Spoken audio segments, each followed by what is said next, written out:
Hoje nós vamos começar um comentário sobre a carta do apóstolo Pedro, a primeira carta do apóstolo Pedro.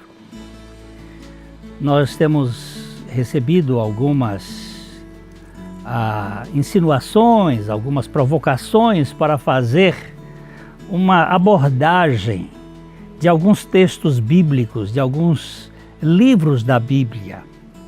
Então nós vamos começar com esta carta do apóstolo Pedro e durante alguns programas a gente vai caminhar no texto, abordando aquilo que a palavra de Deus está nos dizendo. Pedro começa dizendo assim, no capítulo 1, versículo 1, Pedro, apóstolo de Jesus Cristo, aos eleitos que são forasteiros na dispersão, no Ponto, Galácia, Capadócia, Ásia e Bitínia, eleitos segundo a presciência de Deus Pai, em santificação do Espírito, para obediência e aspersão do sangue de Jesus Cristo. Graça e paz vos sejam multiplicados. Nestes dois versículos, nós encontramos o apóstolo Pedro fazendo algumas declarações importantes. Aqui nós temos, em primeiro lugar, o autor, Pedro. Este é um apelido dado por Jesus a Simão e foi reafirmado após a sua confissão da pessoa de Cristo, quando Jesus perguntou: o que vocês acham ou que estão dizendo a meu respeito? E alguns disseram que corria lá na boca das pessoas que Jesus era Jeremias, outros achavam que ele era Elias, outros achavam que ele era João Batista ou um dos profetas. E Pedro diz: tu és o Cristo, o Filho do Deus vivo. Então Jesus disse: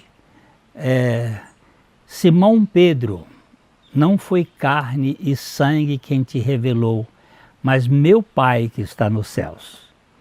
Pedro recebeu este apelido de Jesus, que é pedra.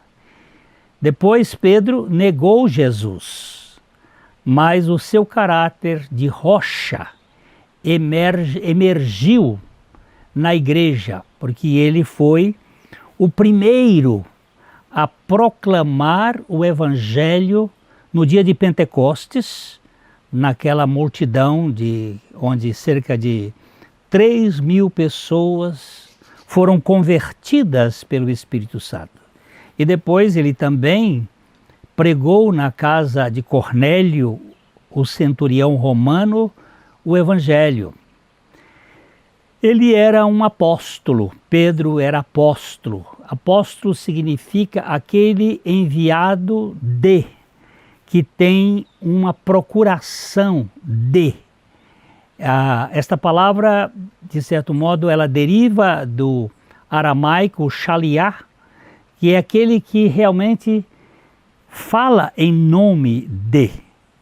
Ele foi enviado para servir e proclamar Jesus, uma comissão que lhe deu autoridade para escrever este livro, esta carta. Os destinatários. Quem são os destinatários desta carta? São os escolhidos, indicado sua eleição por Deus, e os estrangeiros da dispersão, enfatizando sua posição no mundo. Então, do ponto de vista de Deus, eles são os eleitos, os escolhidos, que estão espalhados pelo mundo afora. eles estão dispersos. O verdadeiro lar dos crentes é o céu. Enquanto uma pessoa vive na terra, ela está dispersa. Aqui é peregrinação, porque a nossa casa final é na casa do Pai. Especificamente, Pedro escreveu a pessoas em 5 províncias da Turquia moderna.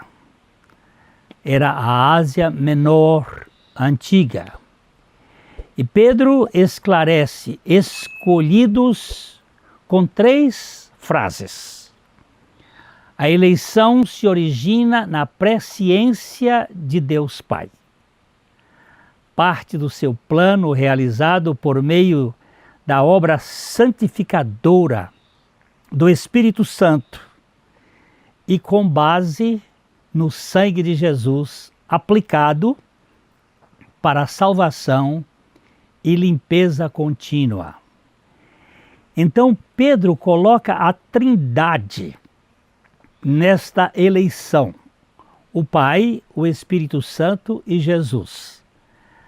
O pré-conhecimento ou a onisciência do Pai, a realização santificadora do Espírito Santo, separando este povo, e o sangue aplicado, o sangue de Jesus aplicado para a salvação, para a pureza, não só de um passado, mas a pureza contínua, que é isto que o verbo grego vai nos dar a entender.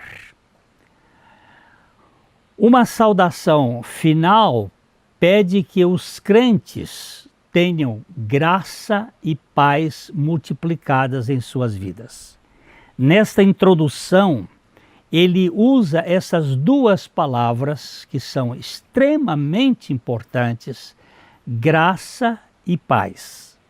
Graça é aquilo que Deus faz para quem não merece coisa alguma. Graça é favor imerecido de Deus àqueles que só têm demérito. E paz é o resultado da salvação na vida daqueles que foram alcançados. A paz de Deus que excede todo o entendimento. A paz conosco mesmos. Nós precisamos ter paz em nossa visão de intimidade e a paz com os outros, nos relacionamentos.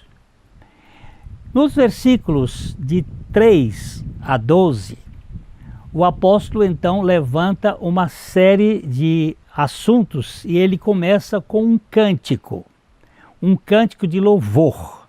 Ele começa no versículo 3 dizendo: Bendito o Deus e Pai de nosso Senhor Jesus Cristo, que segundo a sua muita misericórdia, Ele nos regenerou para uma viva esperança, mediante a ressurreição de Jesus Cristo dentre os mortos. No verso 4 ele diz: para uma herança incorruptível, sem mácula, imarcessível, reservada nos céus para vós outros. Aqui nós vemos 2 coisas muito importantes. Primeiro, bendito, louvado seja, fala bem, bendito, aquilo que você fala bem do Deus e Pai de nosso Senhor Jesus Cristo, que segundo a sua muita, essa quantidade de misericórdia aqui é uma coisa abundante. Ele nos regenerou, gerou de novo, nos fez nascer de novo para uma viva esperança, mediante a ressurreição de Jesus dentre os mortos. No versículo 5, ele vai dizer que sois guardados pelo poder de Deus, mediante a fé, para a salvação preparada para revelar-se no último tempo. Verso 6, nisso exultais, embora no presente por breve tempo, se necessário, sejais contristados por várias provações. Para que, uma vez confirmado o valor da vossa fé, muito mais preciosa do que o ouro perecível, mesmo apurado por fogo, redunde em louvor, glória e honra na revelação de Jesus Cristo, a quem, não havendo visto a mais, no qual, não vendo agora, mas crendo, exultais com alegria indizível e cheia de glória, obtendo o fim da vossa fé, a salvação da vossa alma. Foi a respeito desta salvação que os profetas indagaram e inquiriram, os quais profetizaram acerca da graça a vós outros destinada, investigando atentamente qual a ocasião ou quais as circunstâncias oportunas indicadas pelo Espírito de Cristo, que neles estava, ao ordenar de antemão sobre os sofrimentos referentes a Cristo e sobre as glórias que os seguiram. A eles foi revelado que, não para si mesmos, mas para vós, outros, ministravam as coisas que agora vos foram anunciadas por aqueles que, pelo Espírito Santo enviado do céu, vos pregaram o Evangelho, coisas essas que anjos anelam perscrutar. Olha que texto mais rico. Ele começa com o novo nascimento. Pedro louva o Pai em nosso Senhor Jesus Cristo, apresentando Jesus como Deus, o Messias. E em misericórdia, Deus nos fez nascer de novo. O novo nascimento é uma obra de Deus na vida dos seus. Significa que nós temos que passar por uma experiência de morte do velho Adão em Cristo e de ressurreição juntamente com Cristo.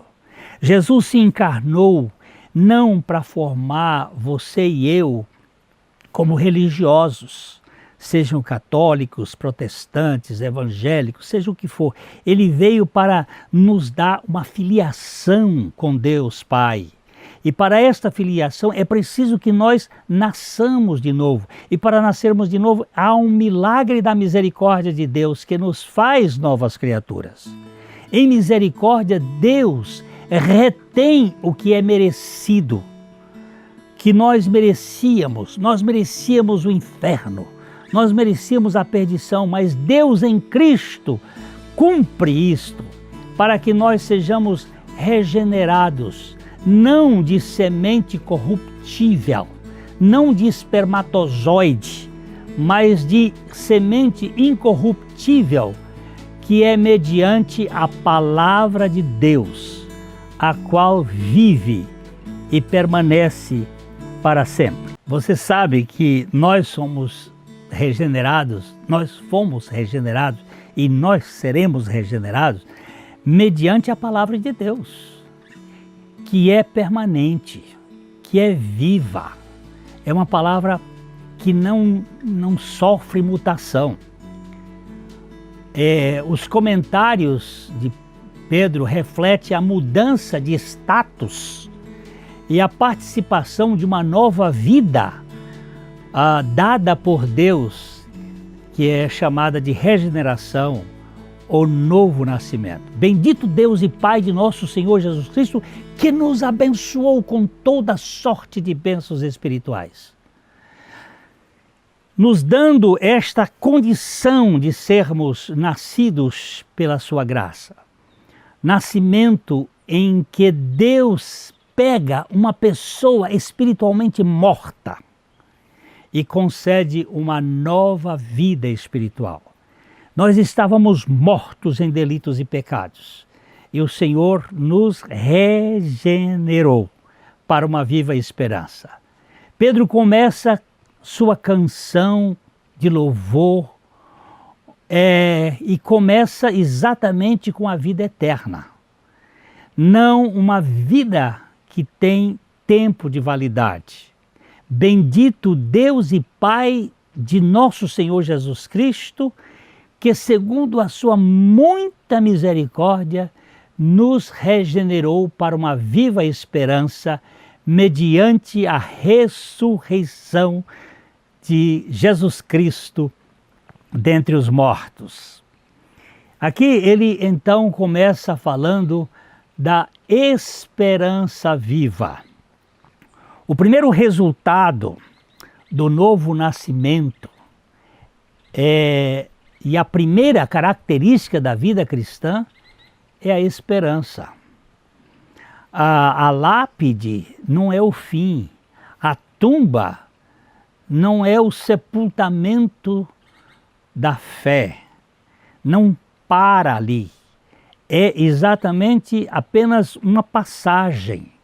Essa esperança é viva, porque se baseia em um Salvador ressuscitado, um Cristo vivo, que reina nos nossos corações. Depois ele fala da gloriosa herança.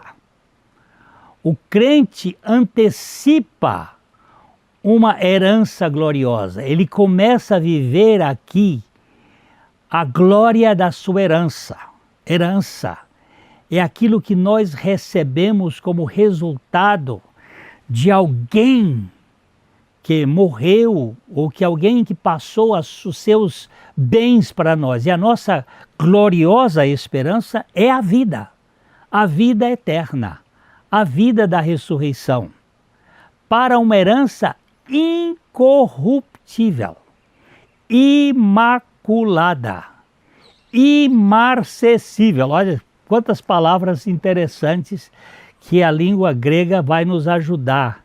Reservada nos céus para vós outros. 3 modificadores negativos, esses imperecível, isto é, que nunca acaba, imaculada, sem mácula, sem mancha, e que mostram que a herança não é terrena, não é uma herança que se perde, não é uma herança que fica manchada, não é uma herança que murcha, é uma herança eterna. A herança não pode perecer, ela não se dissipa, não tem defeitos internos e é imutável. Há uma certeza maravilhosa e está reservada, aguardando sua chegada quando a posse total será realizada na casa do nosso Pai. Nos versos de 5 a 12, ele fala que o crente não entrou nesta glória, mas vive como um peregrino. Ele vive aqui, que sois guardados pelo poder de Deus, mediante a fé, para a salvação preparada para revelar-se no último tempo. Olhe bem aqui. Há aqui um tempo na criação.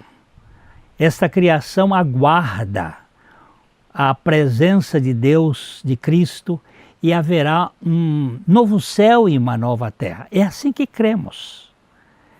Nós estamos vivendo hoje, nesse momento histórico de crises, não só crises na saúde, não só crises na economia, mas crises na família. que tudo isso aqui está se mostrando muito transitório, muito passável. Mas nós que cremos em Jesus Cristo, nós somos guardados por Deus. Há um protetor, há uma segurança que é mediante a fé para a salvação preparada para revelar-se no último tempo. Até então o crente descansa nessa poderosa proteção de Deus. Nós temos um Deus que cuida de nós. Estamos em meio às fogueiras, às aflições, às tribulações, às lutas.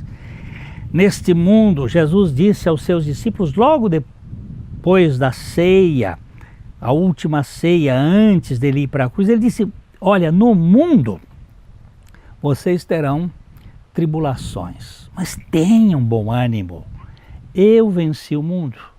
É isto que é muito importante. Nós temos um evangelho que é maravilhoso. Nós estamos aqui caminhando nesta exposição da carta de Pedro e nós vamos parar hoje por aqui, mas vamos voltar a ela, porque eu vejo a importância da palavra de Deus. Nós precisamos ter sólido fundamento onde pisar. Pedro uma vez entrou, quando ele viu Jesus andando sobre as águas, ele disse, se é o Senhor, manda uma palavra. E Jesus disse, vem. Pedro não andou sobre as águas, Pedro andou sobre a palavra de Deus. E nós queremos aqui andar sobre a palavra de Deus. Hoje nós paramos, mas no próximo encontro, no próximo programa, nós vamos começar aqui no versículo 6 de 1 Pedro, para a gente ir andando e vendo a riqueza do Evangelho, o Evangelho que salva. A religião, ela pode livrar você da cadeia, mas ela não lhe leva para o céu. Mas o Evangelho pode fazer isto. Que Deus dê a você e a mim a certeza de uma tão grande salvação. Eu espero ver você, olha, outra vez aqui de coração para coração, no nosso próximo programa. Até lá!